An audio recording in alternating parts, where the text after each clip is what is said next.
প্রিয় নবম এবং দশম শ্রেণীর শিক্ষার্থীরা, তোমাদের সসীম ধারার উপর আরও একটি নতুন ক্লাসে তোমাদের সবাইকে স্বাগত জানাচ্ছি।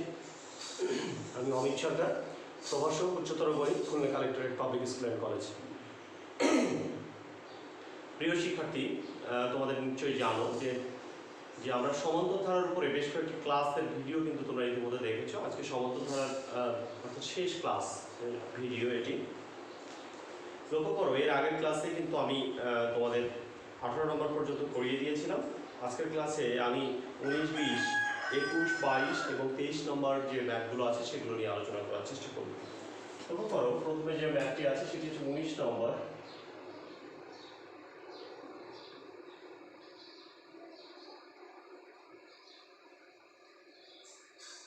একটি সমান্তর ধারার প্রথম 12 পদের সমষ্টি দেওয়া আছে 144।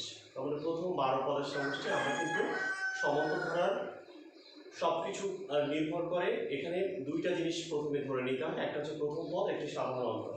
তাহলে আমরা প্রথমে লিখব, মনে করি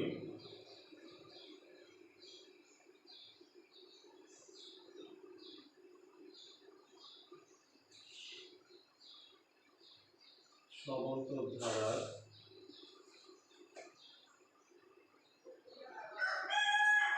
প্রথম পদ, এটা হলো এ,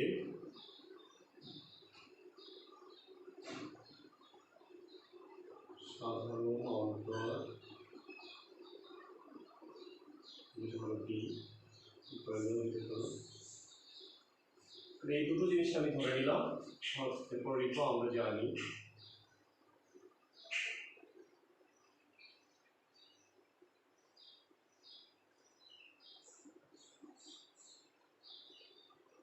সমান্তর ধারার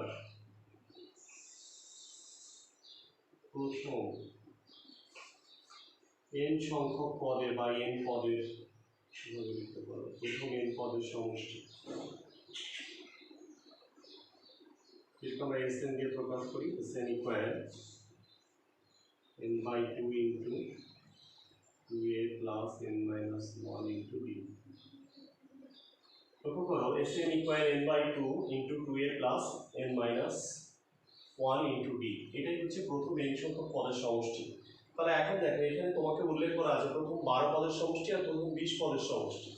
তাহলে অতএব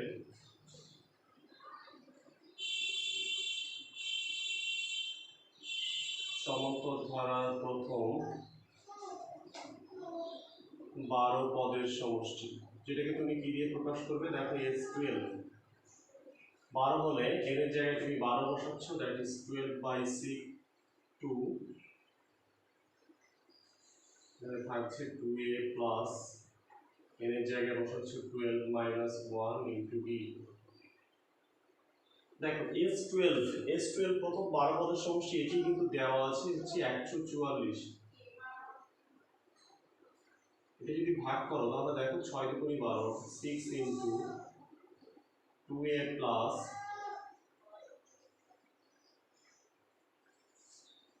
এবার এটাকে যদি আমরা 6 দিয়ে ভাগ করি, 144 ভাগ হচ্ছে 6, সেক্ষেত্রে দেখা যাবে 24। অর্থাৎ এটা যদি ভাগ করে দিই তাহলে 24 হয়। অর্থাৎ 2a প্লাস 11d ইকুয়াল 22।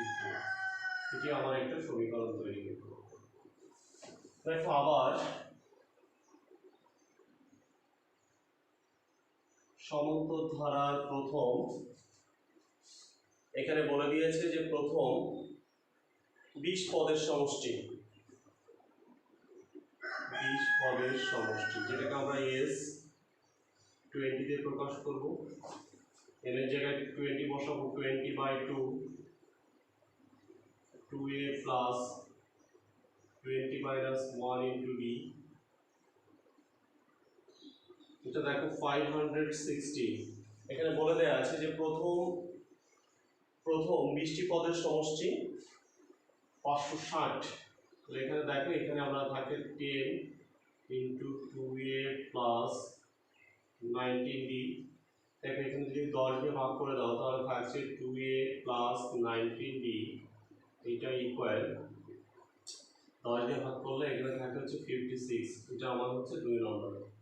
বাকি অংশ তোমরা নিজেরা করতে পারবে। দেখো, এখানে 2 থেকে 1 বাদ বিয়োগ করে দিবে, যে 2 নম্বর মাইনাস 1 নম্বর, এভাবে এভাবে লিখতে পারো, বা 2 নং সমীকরণ হতে 1 নং সমীকরণ বিয়োগ করে পাই, এভাবে লিখতে পারো।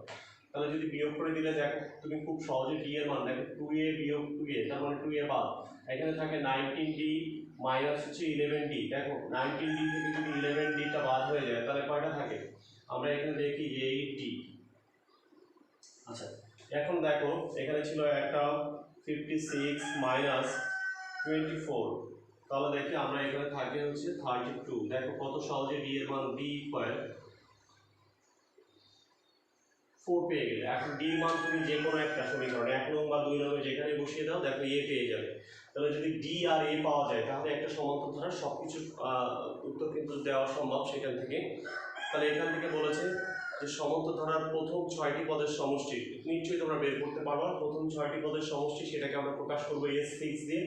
s6 ইকুয়াল টু n এর জায়গায় 6 বসাবো, যে 6/2 into 2a plus 6 minus 1 into d। এরপরে তুমি a আর d আগেই তো বের করে নিচ্ছ, সুতরাং এটি কিন্তু তুমি বের করতে পারবে।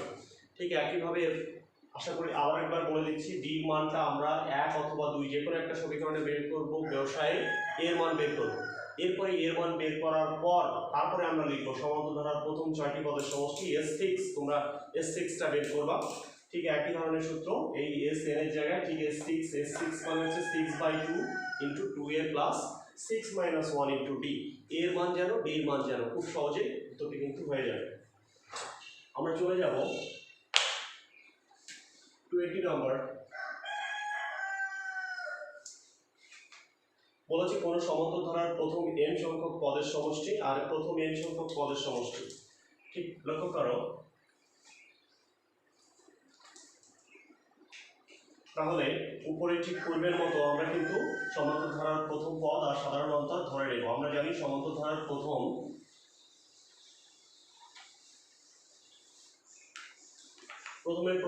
m সংখ্যক পদের সমষ্টি বলেছে, তাহলে আমরা এখানে দিব হচ্ছে sn, এখানে তাহলে হবে হচ্ছে m/2, আর এখানে আমরা লিখব ওকে। তাহলে লক্ষ্য করো এটি কিন্তু তোমার দেওয়া আছে, এটি সমান সমান প্রথম n সংখ্যক পদের সমষ্টিটা হচ্ছে n, তাই এইটা সমান সমান তুমি লিখবে হচ্ছে n equal m/2 2a plus m minus 1 into d। তাহলে দেখো আমরা যদি r গুণন করে দিই তাহলে এর দিকে 2n হবে, আগে আমরা আগে এর নিচে 1 আছে, এই সাইডটাকে আমরা গুণ করব। তাহলে এখানে আমরা লক্ষ্য করো এখানে যেটা থাকছে যে m ইন্টু 2a প্লাস, এটাকে যদি গুণ করে দিই বা ভাবে কমন আমরা রেখে দিতে পারি, m মাইনাস 1 ইন্টু d, এটা ইকুয়াল 2n। তাহলে লক্ষ্য করো আমি কি করেছি, আমি শুধুমাত্র কিন্তু r গুণন করেছি। r গুণন করার পর আসলে আমরা কোন অবস্থাটাই রাখবো সেটি আমি বলছি, যে এটিকে আমরা চাইলে কিন্তু গুণ করে দিতে পারি। এখন আমরা এখন এটাকে আসলে গুণ করে দিব। লক্ষ্য করো যদি গুণ করি তাহলে এখানে যেটা হচ্ছে 2am, m দিয়ে গুণ, এখানে আছে md, তার সাথে আরেকটা m গুণ হলে তার মানে এখান থেকে আমরা বলতে পারছি যে m স্কয়ার d মাইনাস এর সঙ্গে একটা d minus md equal 2n, এটাই 1 নম্বর। ঠিক একইভাবে আবার সমান্তর ধারার প্রথম, এবার লক্ষ্য করো এখানে আমরা লিখব প্রথম m সংখ্যক পদের সমষ্টি। দুঃখিত, দেখো এরপরে আছে প্রথম n সংখ্যক পদের, এবার আছে প্রথম n সংখ্যক পদের সমষ্টি। তাহলে দেখো চেঞ্জ করাটা একটা সমস্যা, সেটা হচ্ছে সব টার্মে চেঞ্জ হয় না, এই জন্য তোমরা সম্পূর্ণভাবে নতুন লিখবে sn। তাহলে এখানে আমরা বলি হচ্ছে n/2, আর এখানে হচ্ছে আরেকবার বলি যে সমান্তর ধারার প্রথম n সংখ্যক পদের সমষ্টি sn সমান সমান n/2 into 2a plus n minus 1 into d। আচ্ছা এখন দেখো আমরা এই ক্ষেত্রে যেটা করতে পারি, এই যে n সংখ্যক পদের সমষ্টি দেখো দেওয়া আছে হচ্ছে m, তাহলে আমরা mটা বসিয়ে দেব। এখানে আছে হচ্ছে n/2 2a plus n minus 1 into d। আর গুণন যদি করে দিই 2m, এই 2mটা ওই পাশে লিখি আসলে, এখানে যেটা ছিল n into 2a plus n minus 1 into d equal 2m। তাহলে লক্ষ্য করো, এটা যদি তুমি গুণ করে দাও, এখান থেকে আসছে যে 2an প্লাস এখান থেকে দেখো n d, তার মানে এখানে আমরা বলছি n square d minus n d equal এখানে যেটা আসে যে 2m। এটা হচ্ছে আমার 2 নম্বর। আচ্ছা, এখন লক্ষ্য করো যে একটা সমীকরণ আছে যেটি হচ্ছে 1 নম্বর, সেখানে শেষে আসছে 2n আর এর শেষে আসছে 2m। তাহলে একটাকে আমরা এটাকে আমরা n দিয়ে গুণ করব আর এটাকে হচ্ছে m দিয়ে গুণ করব। এইটা কেন করব লক্ষ্য করো, এই জায়গায় এখানে জায়গাটা আছে, এই জায়গাটা আছে n, তাহলে এখানে যদি একটা m দিয়ে গুণ করো mn, এখানেও যদি একটা n দিয়ে গুণ করো তাহলে এখানেও তৈরি হবে mn, এগুলো কিন্তু সেম হয়ে যাবে। আচ্ছা, তাহলে আমরা দেখতে পাচ্ছি এখন আমরা কি করব, ঠিক আগের অঙ্কের মতোই, কিন্তু এবার সবগুলো অজানা রাশি। 1 নম্বরকে গুণ করব হচ্ছে n দিয়ে মাইনাস 2 নম্বরকে গুণ দিয়ে করব হচ্ছে m দিয়ে।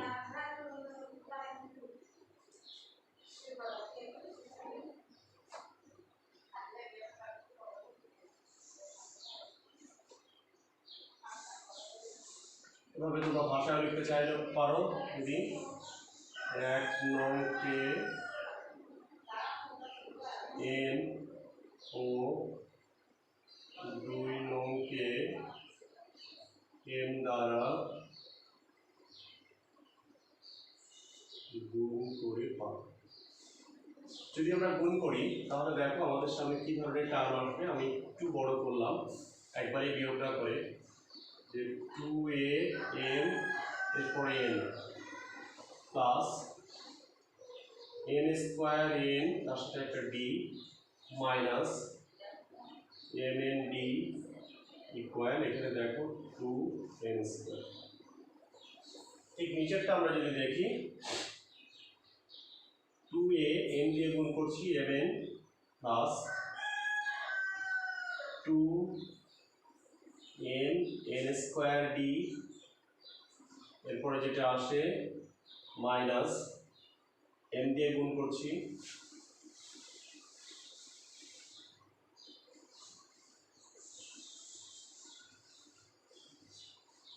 লক্ষ্য করো, একটা থেকে একটা তুমি বিয়োগ করে দিতে পারো যে কোনো জায়গায় চাইলে। যদি এবার বিয়োগ করলে দেখো চিহ্ন পরিবর্তন হয়।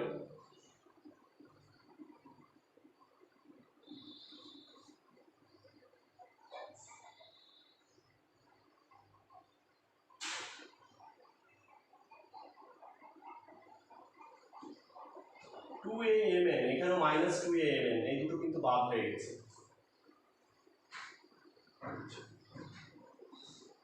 এখানে ছিল আমাদের এর সঙ্গে একটা m গুণ করেছি, ওকে, এখানে 2 হবে না। আচ্ছা, এখন দেখো যখন আমি এটা থেকে এটা বিয়োগ করব তখন আমার এখান থেকে কি কি কমন যাচ্ছে, একটা হচ্ছে mn আর একটা d কমন যাচ্ছে। তাহলে এখানে যেটা থাকছে যদি কমন পরে নিতে চাও তাও নিতে পারবে, কোনো অসুবিধা নেই।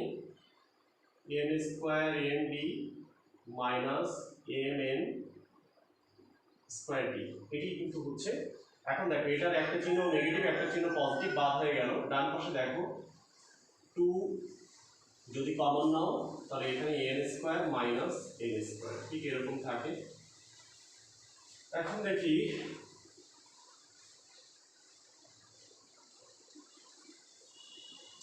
এখান থেকে আমরা দেখো একটা mn আর একটা হচ্ছে d কমন নিতে পারি।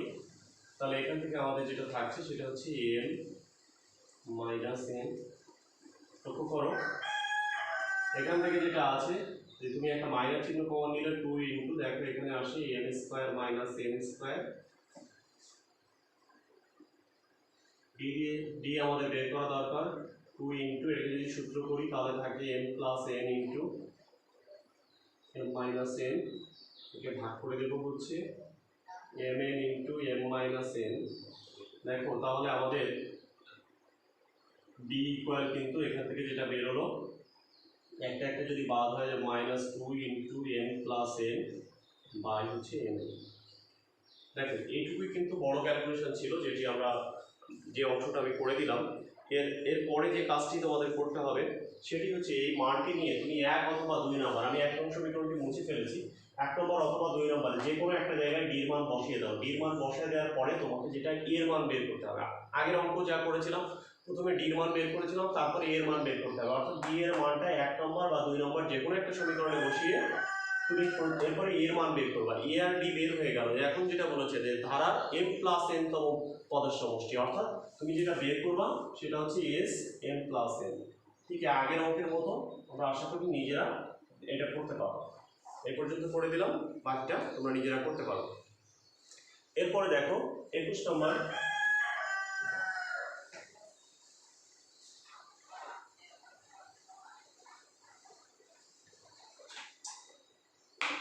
নম্বরে যেটি আছে খুবই সহজ একটা অঙ্ক। কোনো সম্বন্ধ দ্বারা দেখো পি তম পদ হচ্ছে এ বলে দিয়েছে। আমরা জানি শুরুতে দেখো অঙ্কের এখানে এবিসি ব্যবহার করা হয়েছে। ধরি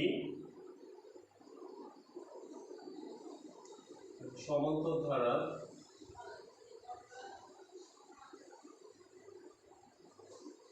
প্রথম পদ, তুমি দেখো এবিসি লিখতে পারছো না, কারণ এখানে ব্যবহার করেছে। চাইলে পি কিউ আরও দিতে পারছো না, তাহলে প্রথম পদ আমরা এক্স দিই, আর কোনো উপায় নেই।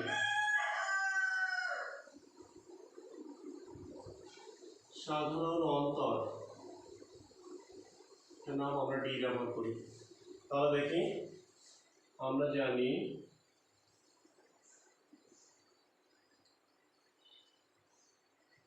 সমান্তর ধারার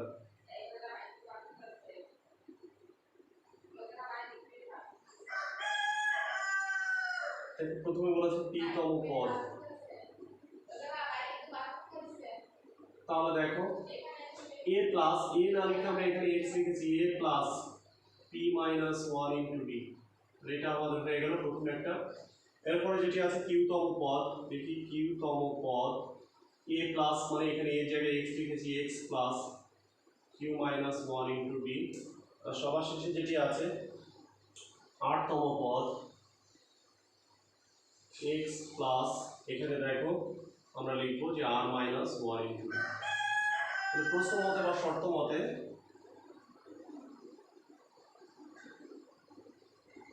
কি লিখতে পারি, x plus P minus 1 into D, এটা সমান সমান আর কিছুই না। এখানে দেখো এ, এটাই হচ্ছে এ বলে দিয়েছে। তারপরে হচ্ছে x plus q minus 1 into D, এটা সমান সমানই আসলে ডি। আর x plus r minus 1 into D, এটা সমান সমানই আসলে সি। এরপরে যে কাজটি করবে, তোমরা বাম পক্ষটা লিখবে, এই বাম পক্ষ লেফট সাইড। এরপর লিখবে যে a into q minus r plus b into r minus p plus c into p minus q. এখানে দেখো এখানে এ আছে, এখানে বি আছে, সি আছে। এই মানগুলো বসায় দাও, এর জায়গায় এটা, বির জায়গায় এটা, সির জায়গায় এটা, এগুলো বসাই দিয়ে গুণ করো। গুণ করলে একটু বড় একটা টার্ম হবে, তারপরে কিন্তু অবশ্যই অঙ্কটি মিলে যাবে। 21 নম্বর শেষ আশা করি। 21 নম্বরের পরে এ বি সির মান এখানে বসিয়ে দিবে, বসিয়ে দিয়ে গুণ করে দিলেই কিন্তু হয়ে গেল। 22 নম্বরের জন্য একটা খেয়াল করো। 22 নম্বর অঙ্কটি আমি বলছি, দেখো 22 নম্বর অঙ্কটি কিন্তু আমরা যে 11 নম্বর 12 নম্বর অঙ্কগুলো করেছি, ঠিক বাম পক্ষ 11 নম্বর একটা অঙ্ক, আবার ডান পক্ষের জন্য কিন্তু আবার 11 নম্বরের মতো আরেকটা অঙ্ক। অর্থাৎ বাম পক্ষে একটা 11 নম্বরের মতো অনুরূপ, আবার ডান পক্ষ অর্থাৎ দুটো পক্ষ কিন্তু আলাদা আলাদা। এই অঙ্কগুলো তোমরা জানো দুটো পার্ট হয়, একটা হচ্ছে কোনতম পদ, সেটা বের করতে হয়। ওই যে 125, এটা কোনতম পদ, এটা একবার বের করতে হবে, তারপর কতগুলো পদের সমষ্টি বের করতে হবে। তারপরে এই যে 22 নম্বর তোমরা হচ্ছে 11 নম্বরের মতো করবে, কিন্তু 11 নম্বরের মতো করার সময় যে বাম পক্ষটার জন্য একটা আলাদা অঙ্ক করবে, ডান পক্ষটার জন্য আলাদা অঙ্ক করবে। তারপরে বলবে যখন একই উত্তর আসবে তখন বলবে বাম পক্ষ ইকুয়াল ডান পক্ষ। আশা করি বুঝতে পেরেছ। আমরা এখন চলে যাব সরাসরি 23 নম্বরে। প্রিয় শিক্ষার্থী লক্ষ্য করো, আমরা 23 নম্বর যে ম্যাথটি আমাদের এখানে আছে, আমরা একটু অঙ্কটি করছি। একটা একটি 2500 টাকা একটি ঋণ কিছু সংখ্যক কিস্তিতে পরিশোধ করতে রাজি হন। আসলে তিনি 2500 টাকা কোনো একটা হতে পারে, কোনো একটা ব্যাংকের কাছে হতে পারে, কোনো একটা এনজিওর কাছে, সেখান থেকে ঋণ নিয়েছে। 2,500 টাকা উনি কিস্তিতে সেইটি পরিশোধ করবে। প্রত্যেক কিস্তিতে পূর্বের থেকে 2 টাকা বেশি উনি দিবেন, মানে প্রথম কিস্তি যা দেবে তার থেকে 2 টাকা দ্বিতীয় কিস্তিতে বেশি দেবে, এভাবে। তাহলে আমরা ধরে নিলাম ওই ব্যক্তি আসলে এনটি কিস্তিতে ঋণ পরিশোধ করবে, মানে এন সংখ্যক কিস্তিতে ওই 2,500 টাকা পরিশোধ করবে। তাহলে প্রথম কিস্তি দিবে, উনি দেখো এখানে লেখা আছে যদি প্রথম কিস্তি হয় 1 টাকা তাহলে এ ইকুয়াল 1 টাকা। তাহলে লক্ষ্য করো প্রথম কিস্তি যদি 1 টাকা হয়, আমরা এখানে নাম না দিই, পরে ভর্তিতে এসে নাম দিব। তাহলে এখানে প্রথম কিস্তি দিবে আমরা ধরে নিলাম 1 টাকা। প্রথম কিস্তির চেয়ে দ্বিতীয় কিস্তি 2 টাকা বেশি দিবে, তাহলে দ্বিতীয় কিস্তি দিবে 1 + 2, তার মানে 3 টাকা। তৃতীয় কিস্তি দিবে এর থেকে আরো 2 টাকা বেশি, তার মানে কি 5 টাকা, এইভাবে দিবে। তাহলে কিস্তির যে ধারাটি হবে সেটি নিশ্চয়ই এরকম হবে। তাহলে এখানে আমরা দেখো 3 - 1 2, আবার 5 - 3 যদি করি তাও 2, তাহলে একটা ধারাটি সমান্তর ধারা। দেখো এখানে অন্তরটা সেম হচ্ছে। তাহলে এটি একটা সমান্তর ধারা যার প্রথম পদে a ইকুয়াল এত, সাধারণ অন্তর d ইকুয়াল 2। তাহলে উনি যেহেতু প্রথম n সংখ্যক কিস্তিতে কত টাকা পরিশোধ করবে, এই যে 2,500 টাকা পরিশোধ করবে। তার মানে ধরে নিলাম অতএব এবং প্রথম n সংখ্যক কিস্তিগুলোর সমষ্টি, যেটাকে আমরা বলছি SN সমান এই 2,500 টাকা। তার মানে দেখো n সংখ্যক পদের সমষ্টি SN মানে কি বলো, n/2 × 2a + n-1 × d। এখন আমরা এখান থেকে যদি দেখতে পাই যে তুমি সবকিছুর মানটাই বসিয়ে দাও, শুধু এই n এর মানটি অজানা। তাহলে দেখো বা n/2 2 × এর মান তুমি জানো, এর মান হচ্ছে 1, তাহলে 2 এখানে 2 × 1 দ্যাট ইজ 2। n এর মান তুমি জানো, n এর মান এখান থেকে জানি না আমরা, তাহলে থাকবে n-1 × তুমি জানো হচ্ছে d এর মান, d হচ্ছে দেখো 2, এটা ইকুয়াল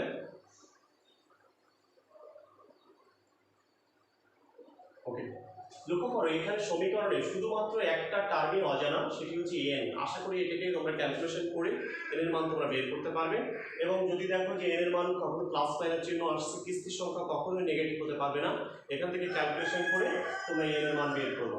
এবং n এর মান কখনোই নেগেটিভ হতে পারবে না, এটা বলে দিলাম, কারণটা n হচ্ছে কিস্তির সংখ্যা, এটি অবশ্যই একটা পজিটিভ উত্তর আসবে।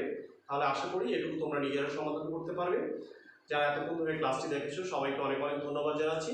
এবং সেই সাথে তোমাদের বলছি যে তোমরা আজকের এই ক্লাস ভিডিওটি দেখার পর অবশ্যই তোমাদের অনুশীলনী 13.1-এর যে অঙ্কগুলো হোমওয়ার্ক করতে পারবে, যে 19 থেকে 24 পর্যন্ত। 24 নম্বর খুবই সহজ অঙ্ক, তাই আর করে দিলাম না।